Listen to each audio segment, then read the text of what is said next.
حضرت برا بن عازب رضی اللہ تعالیٰ عنہ سے روایت ہے کہ نبی کریم صلی اللہ علیہ وسلم نے 16 یا 17 ماہ تک بیت المقدس کی طرف منہ کر کے نمازیں پڑھیں، اور رسول اللہ صلی اللہ علیہ وسلم دل سے چاہتے تھے کہ کعبے کی طرف منہ کر کے نماز پڑھیں۔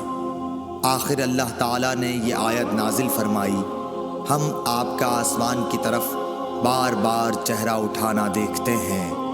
پھر آپ نے کعبے کی طرف منہ کر لیا، اور احمقوں نے جو یہودی تھے کہنا شروع کیا کہ انہیں اگلے قبلے سے کس چیز نے پھیر دیا۔ آپ فرما دیجئے کہ اللہ ہی کی ملکیت ہے مشرق اور مغرب، اللہ جس کو چاہتا ہے سیدھے راستے کی ہدایت کر دیتا ہے۔ جب قبلہ بدلا تو ایک شخص نے نبی کریم صلی اللہ علیہ وسلم کے ساتھ نماز پڑھی، پھر نماز کے بعد وہ چلا اور انصار کی ایک جماعت پر اس کا گزر ہوا جو عصر کی نماز بیت المقدس کی طرف منہ کر کے پڑھ رہے تھے۔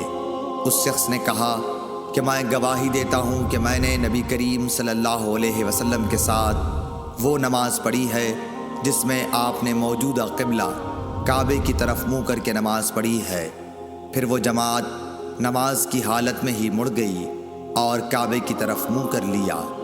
صحیح بخاری حدیث نمبر 399۔